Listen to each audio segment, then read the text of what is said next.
안녕하세요. 저는 서울 은평구에 살고 있는 30대 후반의 여성입니다. 저는 최근에 어떠한 계기를 통해서 제가 살아온 인생 전체를 되돌아보게 되었습니다. 이제 40에 더 가까워진 나이, 그리 길게 산 것도 그렇다고 짧게 산 것도 아니라고 생각되는 나이. 저는 지금껏 살아오면서 제가 이제 세상 일에 어느 정도는 통달했고 살아가는 이치도 필요한 만큼은 알고 있다고 생각했어요. 사람의 마음 역시도 예외는 아니라고 믿었고요. 아무리 가까운 사이라도 진정으로 알 수 없는 건 사람 속이라고들 하지만 그래도 저는 제 남편의 마음만큼은 다 알고 있다고 생각했습니다. 태어날 때부터 가족이었던 내 부모 형제를 제외하고서는 이 세상에서 나와 제일 가까운 사람이었으니까요. 심지어 내가 선택해서 결혼을 한 나의 새로운 가족이었고요. 그런데 그건 다 저 혼자만의 생각이었더라고요. 평생을 약속했었던 남편이 저를 배신했다는 사실을 알았을 때 제가 제일 먼저 느꼈던 감정은 다름 아닌 허탈함이었습니다. 분노도 슬픔도 아닌 그냥 허탈함이더라고요. 내가 이런 인간을 믿은 것도 모자라 마음을 주고 심지어 평생을 함께할 생각까지 했었다니. 남편 놈에 대한 배신은 둘째치고 그것밖에 안 되었던 제 안목에 실망하게 되더라고요. 그리고 그것보다 더 실망스러웠던 것은 그럼에도 불구하고 저와 헤어질 생각이 없었다던 남편 놈의 변명이었죠. 바람을 피웠지만 이혼할 생각은 없다니. 이게 무슨 쓰레기 같은 발언인지. 결국 그 선택은 제가 대신해 주었습니다. 양심도 반성도 없는 그 두 사람에게 속 시원한 복수를 해주고 모든 일을 마무리 지었죠. 지금부터 그 이야기를 들려드릴게요. 제가 26살이었던 그해 여름, 저는 처음으로 유럽으로 해외여행을 떠났습니다. 그것도 혼자서요. 지금 생각해보면 무슨 자신감이었는지 모르겠지만 그때는 혼자서 여행 다니는 것도 별로 무섭지가 않았거든요. 사실 한국에 있을 때도 제가 워낙 호기심이 많아서 이것저것 혼자 해보는 걸 좋아하기도 했고요. 당시에 저는 사범대를 졸업하고 중학교 수학교사로 일을 하고 있었는데 직전 학기에 이런저런 일이 많았어서 약간 정신적으로 지친 상태였거든요. 그래서 뭔가 기분 전환을 하고 주변을 정리할 만한 일이 간절했어요. 그래서 그게 무엇인지 고민을 하다가 약간은 충동적으로 여름방학 기간 내내 유럽 여행 비행기 티켓을 끊게 된 것이었죠. 처음으로 가본 유럽은 너무 신기하고도 아름다운 곳이었습니다. 그동안 국내 여행과 일본, 중국처럼 아시아권만 빙빙 도는 여행을 했었거든요. 항상 뭔가에 바빠서 시간이 없기도 했고 약간 멀리 나갈 엄두가 나지 않기도 했었고요. 그런데 도착을 하고 보니 왜 이제야 이곳에 오게 된 건지 그게 안타까울 정도로 너무 좋았습니다. 걸어다니는 거리마다 곳곳이 화 보일 정도로 풍경도 너무나 아름다웠고요. 다만 한 가지 문제가 있었습니다. 그건 바로 2인 이상만 입장할 수 있는 식당에 들어갈 수가 없다는 점이었어요. 도대체 무슨 규칙인 건지 혼자 가서 2가지 음식을 시킨다고 말을 해도 절대로 안 된다고 하더라고요. 하도 맛있다는 소문이 많아서 현지에서 꼭 가보고 싶었던 음식점이었기에 너무 아쉬웠습니다. 현지에서 식당 근처를 맴돌면서 며칠간 동행을 구해보려 했지만 그것도 여의치가 않더라고요. 결국 그곳은 그냥 포기해야겠다는 마음을 굳혔을 때였습니다. 저기 혹시 한국 분이세요? 네? 네.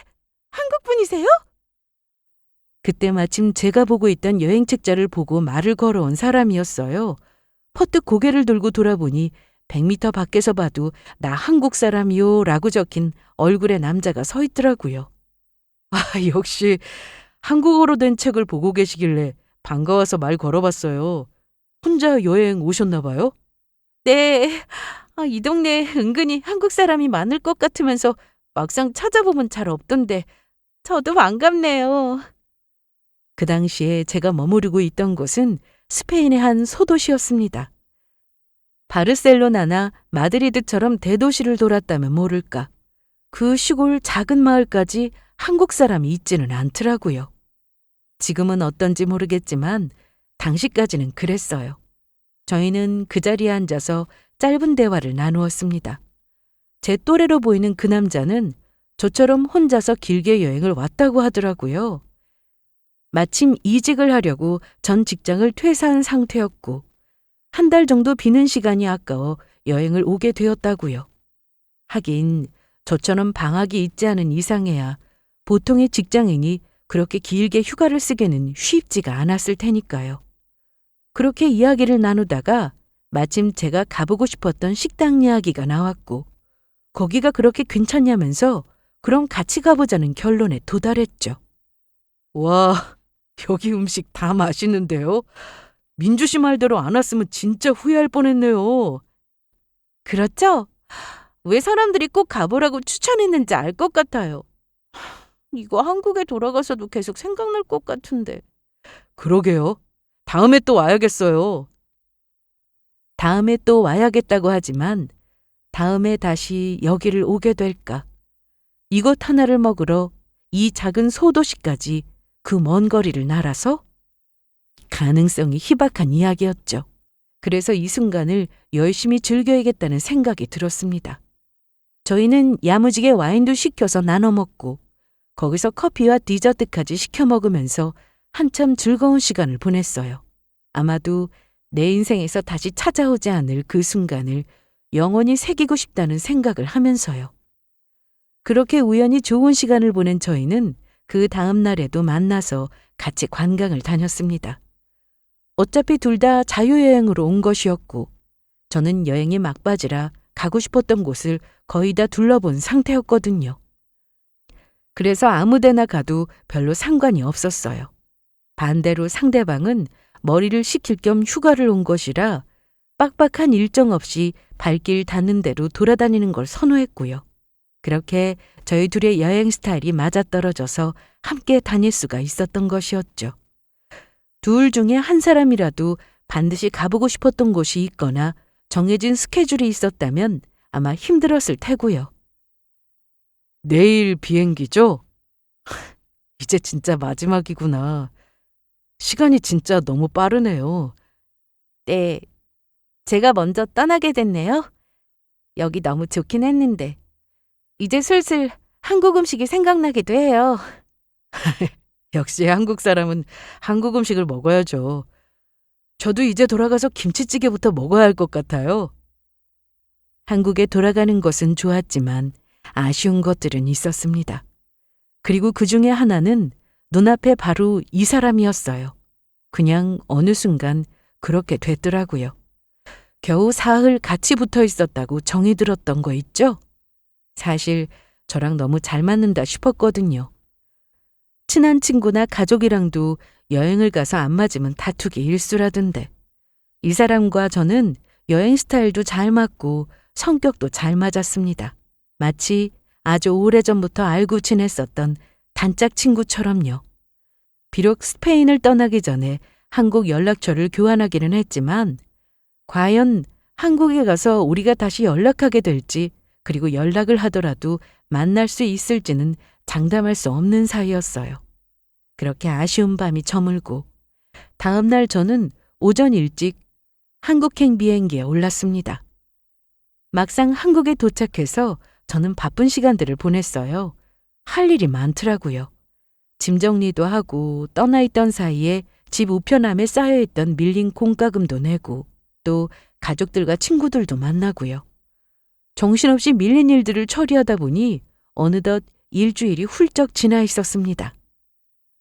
잘 지내고 있으세요? 저도 한국에 들어왔습니다. 그리고 한참 낮잠을 자고 있던 주말 오후 메시지가 도착하는 소리에 잠결에 핸드폰을 확인했던 저는 침대에 누워있다 벌떡 일어나서 환호성을 내질렀어요. 정말로 연락이 올까 반신반의했었는데 진짜 그 사람이더라고요. 저는 얼른 답장을 보냈어요. 연이어 제가 기다렸던 메시지가 도착하더라고요. 시간 되시면 시차 적응 좀 하고 나서 커피나 한잔 하자는 내용이었어요. 거절할 이유가 없었습니다. 그리고 사흘쯤 더 지났을까요? 저희는 더 미룰 것도 없이 바로 제가 근무하고 있는 학교가 있는 동네에서 만났어요. 그 사람도 마침 서울에서 자취를 하고 있었거든요. 지하철로 1시간 정도면 만날 수 있는 거리였죠. 와, 이렇게 보니까 진짜 선생님 같으신데요?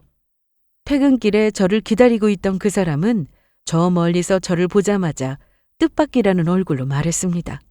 제가 일을 하면서 입는 옷은 아무래도 여행지에서 편하게 입었던 옷이랑은 많이 다른 느낌이었거든요. 학교 다닐 때 수학 좀 좋아하셨나요? 저는 꽤 많이 좋아했던 것 같은데 성적을 보면 혼자만의 짝사랑이더라고요. 그래도 수학 선생님한테는 이쁨 받는 편이었습니다. 그것도 혼자만의 생각은 아니시고요? 추억 보정이라고 하잖아요. 원래 다 지나고 나면 기억은 미화되기 마련이니까요. 저는 내내 궁금했었어요.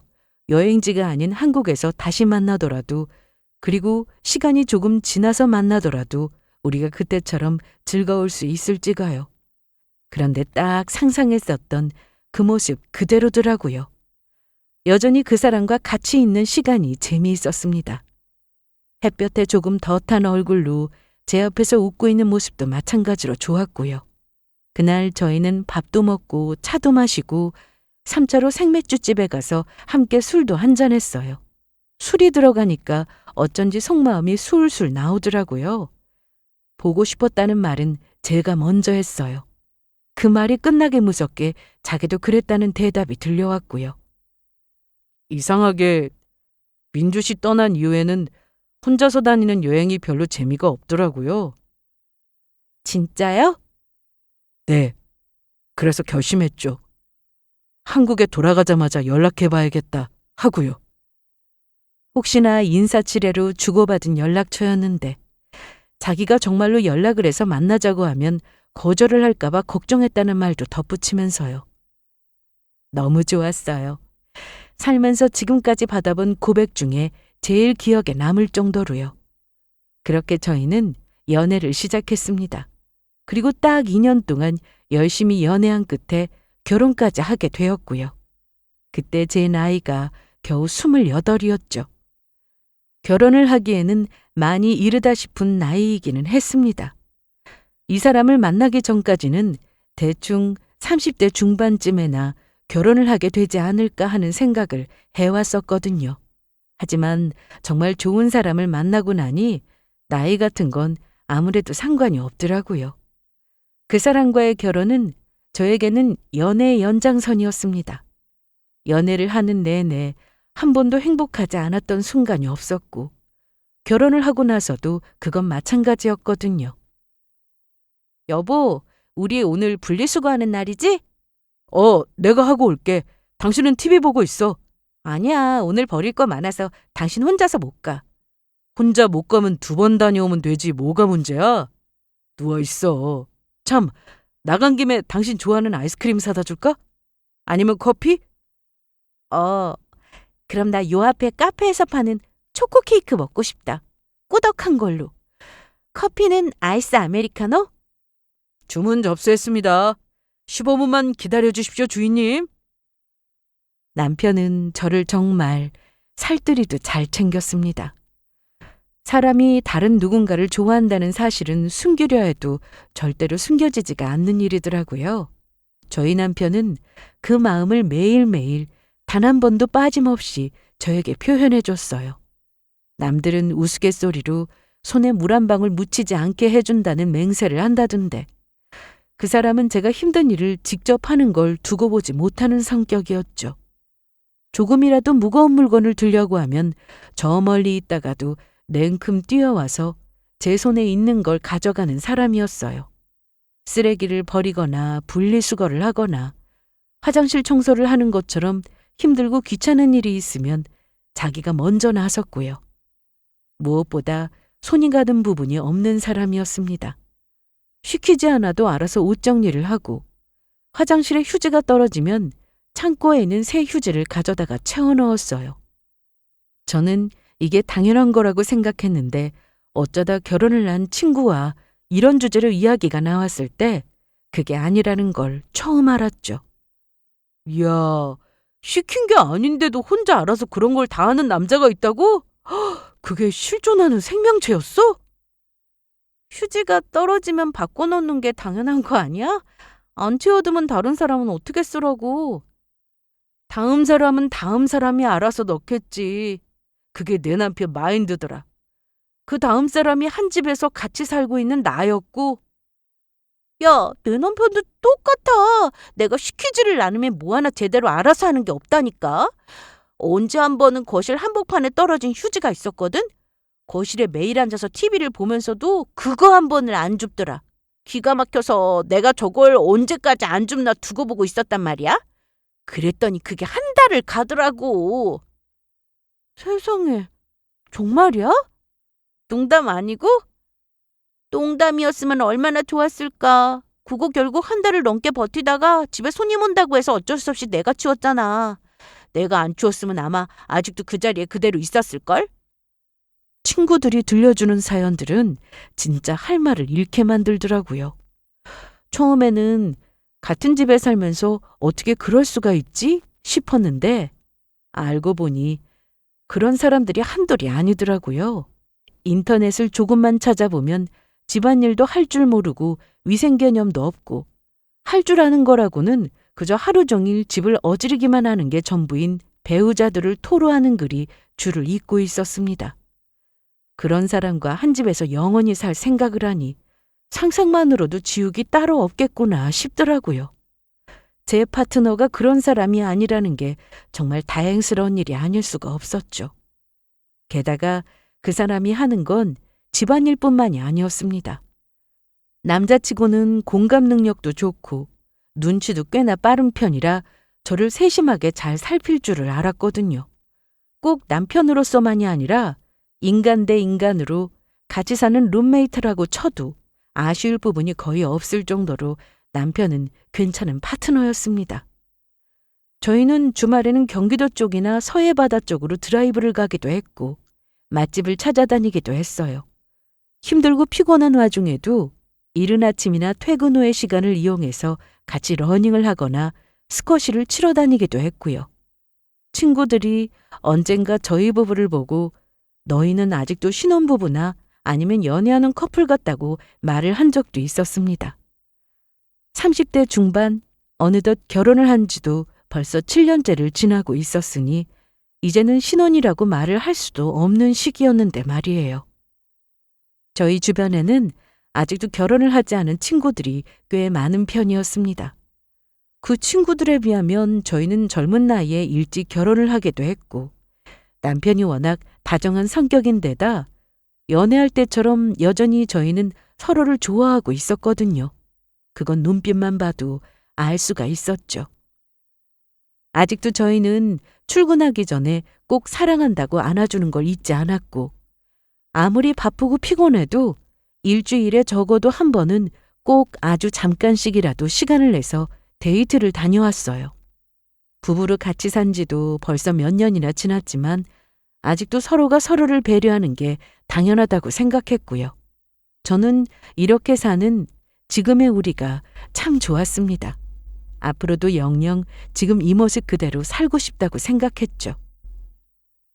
하지만 그런 저희 부부에게도 전혀 문제가 없는 것은 아니었습니다.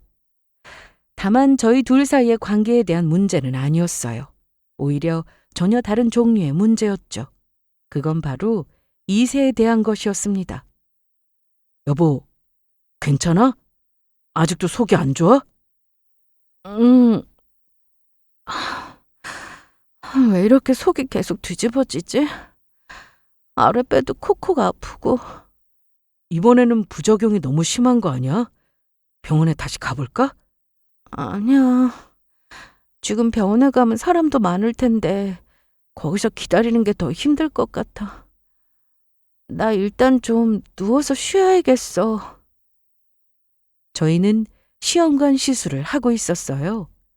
신혼을 지나고 나서부터는 가족 계획이 있었고, 그래서 딱히 피임을 하는 것도 아니었는데, 결혼을 한 지 몇 년이 지나도록 전혀 아이 소식이 들려오지를 않았거든요. 찾아보니 만약 2년이 넘게 자연 임신이 되지 않으면 병원에 가야 하는 거라고 보더라고요. 말하자면 난임이라는 이야기였죠. 우리가 난임이라니. 생각해보지도 않았던 정말 뜻밖의 일이 아닐 수가 없었습니다. 하지만 아이가 생기지 않는다는 사실에 좌절만 하고 있을 수는 없었어요. 저희 둘 다 아이를 바라고 있었으니 1살이라도 나이를 더 먹기 전에 뭐라도 해야겠다 싶더라고요. 결국 저희는 담당 의사와 상의한 끝에 다른 부부들처럼 시험관 시술을 시작하기로 결정했습니다. 하지만 그것도 쉬운 일이 아니더라고요. 솔직히 말하면 제가 생각했던 것보다 훨씬 더 아프고 힘든 일이었습니다. 아니, 더 정확하게 표현하자면 정신적으로나 육체적으로 저를 갉아먹는 일이더라고요. 부작용이 있을 수 있다는 말을 미리 들었고, 주변에서도 시험관 시술을 하고 있는 부부들에게서 힘들다는 이야기를 익히 들었었거든요. 그래서 마음의 준비를 어느 정도는 하고 있었어요. 그렇지만 그 부작용이라는 게 사람마다 각자 다르게 나타나고 어떤 경우에는 도저히 참을 수 없을 만큼 심하게 나타나기도 한다는 사실을 저는 미처 몰랐습니다. 그리고 그 케이스에 해당하는 사람이 바로 제가 될 거라는 사실도요. 시험관 2차까지 하고 나서 저희는 결국 시술을 중단할 수밖에 없었습니다. 부작용이 심해도 너무 심했거든요. 더 이상 진행을 하려면 학교를 휴직해야 했는데 교육 공무원이다 보니 제도상 난임 치료를 위해 휴직을 하는 것은 큰 문제는 아니었습니다. 문제는 제가 그러고 싶지가 않다는 것이었어요. 배란 유도제 때문에 온몸이 다 아프고 매일같이 구역질에 시달리는 것은 둘째 문제였어요. 호르몬 주사로 인해서 감정 기복도 너무 심해지고 우울감과 불안장애가 극심해지는 바람에 일상생활이 어려울 지경이었거든요. 하루도 울지 않은 날이 없을 정도로요. 저도 이런 제가 이해가 되지 않았고 컨트롤이 되지 않는 제 자신이 너무 무서웠습니다. 도저히 이대로는 안 되겠더라고요. 결국 저희는 시술을 중단하기로 했어요. 우리 너무 조급하게 생각하지 말자. 일단 지금은 당신이 너무 힘든 상태니까 우리 몸도 마음도 조금만 더 추스르고 나서 다시 생각해보자고. 그런데 이대로 계속 아기가 안 생기면 어떡하지? 영영 안 생기면? 안타까워도 안 생기는 아기를 우리가 어떻게 하겠어. 방법이 없잖아. 정 안 되면 나중에 입양해서 살아도 괜찮고 그건 그때 가서 다시 생각해봐. 당신은 입양해도 괜찮아? 정말로? 입양해도 괜찮고 아이가 없어도 괜찮아. 물론 당신이랑 나 닮은 아이가 있으면 너무 좋겠지만 안 되는 걸 어떡해. 남편은 옆에서 그렇게 불안해하는 저를 달래주었습니다. 정작 속상한 건 남편도 마찬가지였을 텐데 그래도 내색하지 않고 오히려 그렇게 말해주더라고요. 고마웠어요. 한편으로는 미안하기도 했고요. 저는 다시 몸을 추스르고 학교에 나가기 시작했습니다. 시술을 중단하자 우울감은 거짓말처럼 금방 사라지더라고요. 몸은 회복하기까지 아직 시간이 조금 더 필요했지만요. 그래도 그렇게 오래 지나지 않아 모든 것이 다시 예전처럼 돌아올 거라고 생각했습니다. 시간 문제라고 생각했었죠. 하지만 일은 제 생각대로만 흘러가지 않았습니다. 제가 건강을 되찾아가고 있으니 이제 남편이 힘들어하더라고요. 아프거나 건강에 문제가 있는 건 아니었어요. 다만 일이 많고 바쁘다며 힘들어하고 있었죠. 사실 남편이 바쁜 게 어제 오늘의 일은 아니었습니다. 그전까지는 직장인이었지만 몇 년 전부터는 한 회사를 책임지는 사장이 되었거든요. 남편은 저와 결혼을 하면서부터 다니던 직장을 그만두고 지금은 무역회사를 경영하고 있었습니다.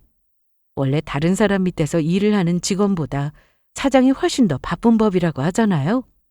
책임이 커지다 보니 그 결과에 대한 압박이 심해지는 것도 당연했고요. 오늘도 늦었네? 어, 갑자기 처리해야 할 일이 좀 많았어. 계속 외부 미팅도 잡혀 있고, 안에서는 회의도 있고. 당신 안색이 너무 안 좋다.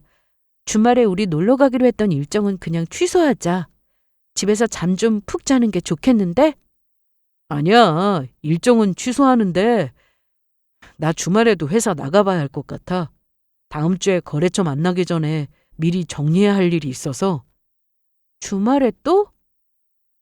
아무리 바쁘더라도 주말 데이트만큼은 거르지 않던 우리였는데 어느 순간인가부터 띄엄띄엄 일주일이나 2주일씩 건너뛰는 것이 잦아지더니 이제는 아예 데이트를 하지 않는 지도 벌써 한 달이 넘어가고 있었습니다. 늘 야근에 잔업에 평일이고 주말이고 남편 얼굴을 보기조차 쉽지가 않았어요. 집에 들어와서는 피곤하다고 기절하듯이 잠을 자기가 바빴고요. 퇴근한 남편과 함께 저녁을 먹고 산책하다가 집에 돌아와서는 뉴스나 드라마를 같이 보면서 하루를 마무리하는 게 원래 일상이었는데 이제는 그 일상적인 코스를 대부분 저 혼자서 하고 있더라고요. 남편은 피곤하다는 말을 입버릇처럼 자주 내뱉었습니다. 물론 피곤한 게 당연하겠다 싶었어요.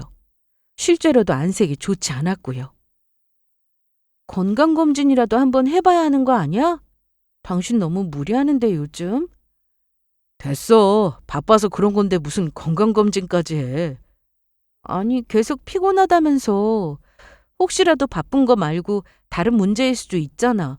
아이고, 몸에는 아무 문제 없으니까 쓸데없는 걱정하지 마. 당신이나 건강검진 다녀와. 방학이라 시간 많을 텐데 장인어른 모시고 같이 한번 다녀오든가.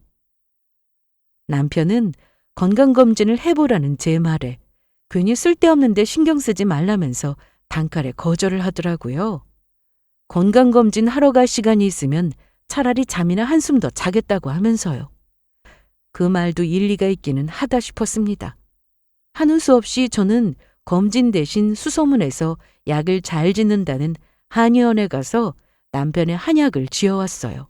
그리고 한약보다 더 중요한 건 밥이겠다 싶어서 식사도 신경 써서 챙기기 시작했죠. 매일이 야근이라 집에서 밥 먹을 시간이 많지는 않았지만 아침이라도 든든하게 먹고 나가면 좋겠다 싶더라고요. 그래서 저는 평소 기상 시간보다 1시간씩은 더 일찍 일어나서 남편의 아침을 차려주고는 했습니다. 저는 원래 아침을 먹지 않았거든요. 하루빨리 바쁜 시즌이 지나가서 남편과 다시 예전처럼 여유롭게 데이트하던 일상으로 돌아가고 싶은 마음뿐이었습니다. 그렇게 하루하루 시간은 흘러갔죠. 그러던 어느 날이었습니다. 퇴근 준비를 하고 있는데 모르는 번호로 부재중 전화 한 통이 찍혀 있더라고요. 저는 곧바로 전화를 걸었습니다. 여보세요? 부재중 전화가 걸려 있어서 연락드렸습니다. 네, 안녕하세요, 사모님. 저 이재은 과장입니다. 혹시 기억하실까요? 주소록에 저장된 이름은 없었지만 누군지 아는 사람이었습니다. 남편 회사의 여직원이었거든요. 전에 본 적이 있었거든요. 일전에 남편에게 급한 서류를 가져다 주러 회사를 찾아갔을 때 한 번, 반대로 저희 집에 서류를 가져다 주러 상대방이 왔을 때 한 번, 그렇게 총 2번이요. 아, 재은 씨, 네, 오랜만이에요. 그런데 무슨 일로? 중요하게 드릴 말씀이 있어서 잠깐 뵈었으면 하는데요. 제가 지금 계신 학교 근처에 있거든요. 저희 학교 근처시라고요? 글쎄, 지금 제가 근무하는 학교 근처 카페에서 기다리고 있다면서 만나자고 하더라고요. 당연히 저는 의아했습니다. 남편 회사 여직원이 저를 찾을 이유가 뭐가 있겠어요? 그것도 단둘이 말이에요. 머릿속으로 온갖 상상들이 다 스쳐 지나갔습니다. 혹시 회사에 무슨 심각한 일이라도 생긴 건가? 그게 아니면 남편에게 무슨 일이라도 생겼나? 그것도 아니라면 도대체 뭐지? 제가 할 수 있는 갖가지 가정들이 다 떠올랐지만 도무지 짐작이 가는 부분이 없더라고요. 그만큼 정말 뜬금없는 연락이었거든요. 저는 얼른 짐을 정리하고 퇴근해서 약속 장소인 카페로 나갔습니다. 카페 2층으로 올라가니 전에도 봤었던 아는 얼굴이 차분하게 앉아 있더라고요. 눈이 마주치자 저쪽에서 먼저 눈웃음을 지었습니다. 갑작스럽게 만나자고 해서 당황스러우셨겠어요? 네, 그런데 무슨 일이시죠? 저도 이걸 어떻게 이야기를 할까 좀 고민했었어요. 일단 이것부터 보고 다시 이야기하시죠. 그러더니 그녀는 핸드백 속에서 작은 종이 한 장을 꺼내 테이블 위로 올려두었습니다. 그 종이는 정확하게는 인화된 사진이었어요. 이게 뭐죠? 저 임신했어요. 사장이 막이에요. 그 여자가 내민 것은 뜻밖에도 초음파 사진이었습니다. 그리고 저는 청천벽력 같은 이야기를 함께 전해 들었고요. 저는 순간 귀를 의심했어요. 뭐라고요? 들으신 그대로예요. 사장님 아기 가졌다고요. 제가. 도저히 믿기지가 않아서 곧장 다시 되물었지만 돌아온 대답은 똑같았습니다. 저는 황당하다 못해 기가 막혀서 순간 말이 나오지를 않더라고요. 아마 다른 누구라고 해도 눈앞에서 저와 같은 이야기를 들었다면 아마 똑같은 반응을 보이셨을 거예요. 저에게 그 사진을 내밀고 그 여자는 태연하게 커피를 마시고 있더라고요.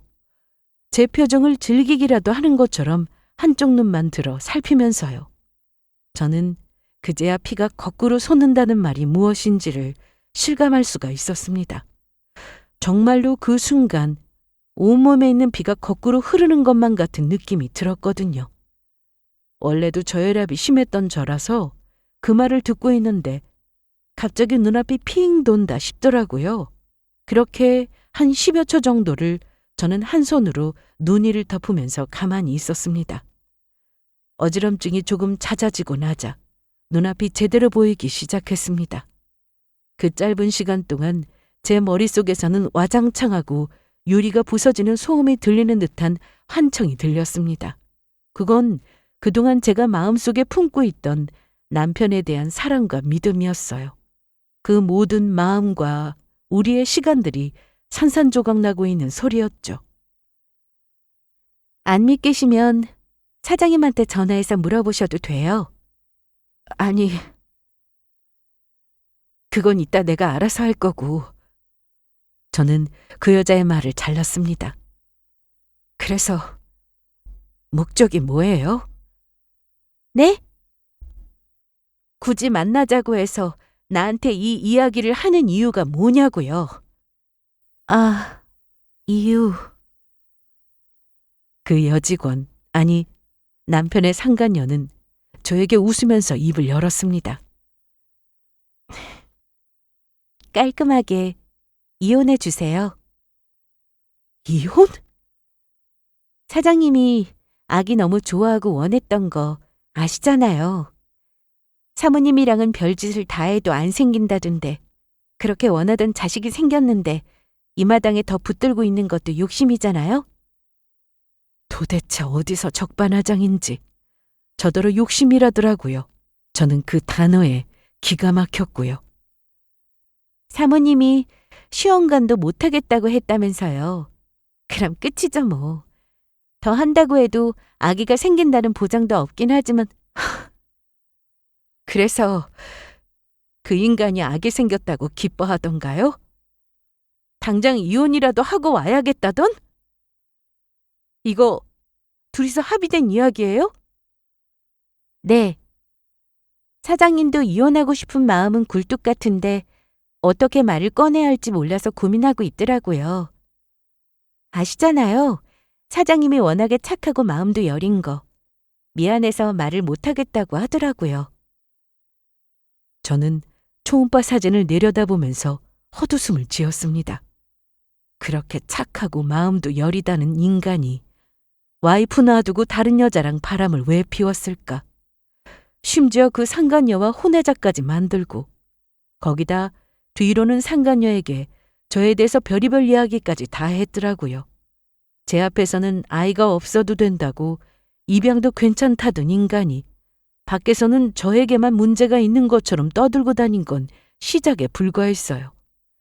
본인 생각해서 챙겨준 아침상을 두고 상간녀에게는 이제는 밥 먹는 것까지도 사람을 귀찮게 한다며 험담을 했고요. 제가 매일 운동하는 모습이 건강을 위해서도 좋다고 하던 인간이 뒤로는 또 딴소리를 했더라고요. 나이 드니까 운동을 하나마나 체중이나 몸매는 거기서 거긴데 효과도 없는 데다 비싼 돈 들여서 바르고 있다면서요. 더 이상 듣고 있다가는 무슨 이야기까지 나올지 안 봐도 알겠더라고요. 이런 말까지 해도 되나 모르겠다며 온갖 이야기를 다 내뱉던 상간녀는 그제야 속이 후련하다는 듯한 얼굴을 하고 있었습니다. 저는 팔짱을 끼고 소파 등받이에 몸을 기대며 물었어요. 그래서 하고 싶은 말은 그게 다예요? 네. 소송 가셔도 뭐 상관은 없기는 한데 그깟 돈 몇천 받느라 소송까지 가봤자 피차 피곤하기만 하잖아요. 그냥 합의로 가시죠. 사장님한테 얘기해서 위자료는 잘 챙겨주라 할게요. 결국 이 이야기를 하려고 했던 거구나 싶었습니다. 합의 이혼으로 가자는 이야기요. 하지만 웃기지도 않는 소리였습니다. 제가 미치지 않는 이상이야 누구 좋으라고 합의를 하겠어요? 이제 둘 다 회사에 더 다니긴 틀린 것 같고 나도 잘 말씀드려서 두 사람한테 퇴직금 넉넉히 주라고 할게. 이제는 곧 개털될 신세일 텐데. 뭐라고요? 제 말에 상간녀는 이해가 되지 않는다는 얼굴로 되물었습니다. 저는 웃으면서 한마디를 덧붙였어요. 혹시 그 인간이 이야기는 안 했어? 자기가 바지 사장인 거? 그게 무슨... 우리 아버지 회사야 거기. 너랑 그 인간이 지금 다니고 있는 회사. 저의 말은 모두 사실이었습니다. 무역 쪽 사업을 하고 계시던 친정아버지는 회사의 지분을 다 가지고 있는 진짜 회사의 주인이었어요. 그리고 저와 사귀던 무렵 이직을 해서 다른 회사를 다니기 시작한 남편놈은 저와 결혼 이야기가 나오고 나서부터 퇴직을 준비했습니다. 저희 아버지가 결혼과 동시에 그 인간에게 회사로 들어오라는 말씀을 하셨거든요. 원래 그전부터 아버지는 저와 제 남동생에게 회사를 물려받으는 이야기를 자주 하셨었어요. 하지만 저는 회사를 물려받을 생각이 전혀 없었습니다. 학교에서 아이들을 가르치는 직업이 너무나 천직처럼 잘 맞았거든요. 이 일에 보람도 느끼고 있었고요. 남동생도 저와 사정은 다르지 않았습니다. 무역 쪽에는 전혀 관심이 없다면서 본인이 다니고 있는 회사와 직무에 만족한다는 말만 반복했죠. 크게 실망한 아버지는 친척과 사촌 동생들에게로 눈을 돌리고 계셨습니다. 그리고 그때쯤 제가 만나던 남자친구와 결혼하고 싶다는 말씀을 드린 거고요.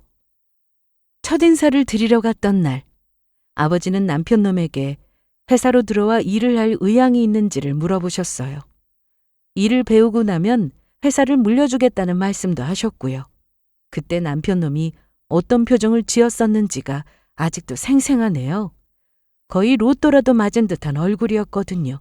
그리고 그 여자는 이 이야기에 대해서는 전혀 모르고 있었던 모양이었어요. 표정을 보아하니 충격을 받다 못해 아직도 이해가 되지 않는 얼굴을 하고 있었습니다. 이런 사실을 전혀 모르고 그 인간의 아이를 가졌으니 얼마나 충격적이었겠어요. 방금 전까지만 해도 저를 치워버리고 사장 안주인 노릇을 할 꿈에 부풀어 있었을 텐데 입장을 바꿔서 저였어도 지금 제정신이 아닐만 했죠. 자, 그럼 서로 필요한 이야기는 다 한 것 같으니까 이만 일어나죠? 말도 안 돼. 어떻게 그런 일이... 거짓말이야. 상간녀는 멍한 얼굴로 계속 거짓말이라는 말만 되풀이하고 있었습니다. 저는 혀를 차면서 카페를 빠져나왔어요. 그리고 곧바로 남편놈에게 전화를 걸었죠. 언제 들어올 거냐고요. 아무것도 모르는 남편놈은 오늘도 조금 늦을 것 같다는 대답을 하더라고요. 아마 상간녀가 저와 만나고 난 뒤 다시 둘만의 데이트 계획이 있었던 모양이더라고요. 하지만 일하느라 바쁘다고 하던 남편놈은 제가 집에 도착한 지 채 2시간도 지나지 않아서 집으로 뛰어들어왔습니다. 그것도 아예 사색이 된 얼굴로요. 아마 상간녀에게서 모든 이야기를 다 전해들은 모양이었어요. 일찍 왔네? 오늘은 데이트가 없었나 봐? 여보. 그래, 그렇게 부를 날도 얼마 남지 않았네. 그러자 그 인간은 정색을 하면서 저에게 다가왔습니다. 당신이 무슨 생각하는지 아는데 그거 다 오해야. 이 과장이 무슨 말을 어떻게 했는지는 내가 잘 모르겠는데 생각하는 그런 거 전혀 아니라고. 내가 무슨 생각을 하는데? 그 여자가... 그래, 솔직히 데이트 몇 번 했어. 하도 좋다고 매달리고 해서 몇 번 만난 게 다야. 나도 잠깐 미쳤었어. 그래도 그게 다라고. 지금 상황에서 생각한 변명이 그게 다야? 조금 더 그럴듯한 핑계는 없나? 앞뒤가 안 맞잖아, 하나도. 그럼 그 사진은 뭔데? 남편놈은 정말로 답답하다는 듯이 주먹으로 본인 가슴을 퍽퍽 쥐면서 억울한 표정을 지었습니다. 난 그 여자가 임신한 줄도 몰랐어. 그리고 임신한 애가 내 자식이라는데 그걸 어떻게 믿어? 애 아빠가 나라는 소리는 그냥 그 여자가 일방적으로 하는 소리라고. 나 정말 억울해. 여보. 아, 데이트도 하고 잠도 잤는데 애는 네 자식이 아니다? 억울할 만하네. 여보, 민주야. 억울한 일이 있으면 안 되지. 애는 낳고 나서 유전자 검사할 거니까 걱정하지 마. 소송 가면 다 밝혀질 거니까. 그리고 당신이 착각하고 있는 게 하나 있는데 저는 이제 억울하다면서 혼신의 눈물 연기까지 펼치고 있는 그 인간의 얼굴을 보면서 말했습니다. 그 애가 네 자식인지 아닌지는 지금 여기서 중요한 게 아니야. 아직도 사태 파악이 안 되나 본데 어차피 너는 이혼당하고 여기서 쫓겨날 거야. 그 말에 눈이 튀어나오기라도 할 것처럼 커져가던 남편놈은 결국엔 냅다 제 앞에서 무릎을 꿇더라고요. 그리고 손이 발이 되도록 싹싹 빌기 시작했습니다. 여보, 내가 잘못했어. 나 당신이랑 이혼할 생각 전혀 없었어. 그냥 정말 잠깐 정신이 어떻게 돼서 그랬어. 내가 당신이랑 왜 헤어져? 절대로 아니야. 그래도 제가 반응이 없자 남편놈은 이제는 아예 제 발치에 엎드려서 통곡을 하기 시작했어요. 임신했다는 사실을 몰랐던 건 사실이었던 모양이더라고요. 본인이 임신을 했다는 사실을 알게 된 상간녀가 제일 먼저 찾아온 게 저였거든요. 상간녀는 그저 본인이 먼저 선수를 쳐서 제가 헤어질 수밖에 없는 상황을 만들면 이 모든 일이 다 해결될 거라고 믿었던 거고요. 혼외 자식까지 가졌다는데 요즘 세상에 어느 아내가 그 꼴을 두고 보겠어요? 남은 건 당연히 이혼이었죠. 문제는 남편놈이 애초에 저와 헤어질 생각이 전혀 없었다는 사실이었습니다. 그 사실을 몰랐던 상간녀는 임신과 통보라는 악수를 둔 것이었고요. 물론 남편놈이 바지 사장이라는 걸 알았더라면 애초에 이런 일조차 없었겠죠. 멍청한 거야. 간이 큰 거야. 도대체 뭐지? 나랑 결혼해서 내 아버지 회사에서 일하는 여직원과 바람을 피웠다? 여보, 제발 한 번만 용서해줘. 내가 다 잘못했어. 한 번만. 다시는 이런 일 없어. 진짜 이런 일 다시는 없을 거야. 나 당신 사랑해. 실수였어. 정말 실수였다고. 그 인간은 실수라는 말과 사랑이라는 단어를 동시에 입에 올렸습니다. 연기는 실감나더라고요. 사정을 모르는 다른 사람이 이 모습을 봤으면 불쌍해서라도 한 번쯤 넘어가 주겠다 싶은 정도의 얼굴이었어요. 그게 연기가 아니라 진심이라고 해도 물론 달라지는 것은 없었지만요. 저는 마음을 굳혔습니다. 사람의 마음이라는 게 얼마나 무서운 건지를 저는 그때 깨달았어요. 일단 한 번 마음이 부서지고 났더니 두 번 다시는 그전의 모습처럼 이어붙일 수가 없더라고요. 어제까지만 해도 그렇게 사랑했던 남편이었는데 저렇게 슬프게 울면서 애원하는 모습을 보고서도 전혀 마음이 흔들리지가 않았어요. 정말 아무런 생각도 들지가 않더라고요. 그냥 저 얼굴을 제 눈앞에서 치워버리고 두 번 다시는 마주하고 싶지가 않다는 생각만 들 뿐이었어요. 저희는 곧바로 이혼 소송에 들어갔습니다. 여자에게는 상간녀 소송도 함께 들어갔고요.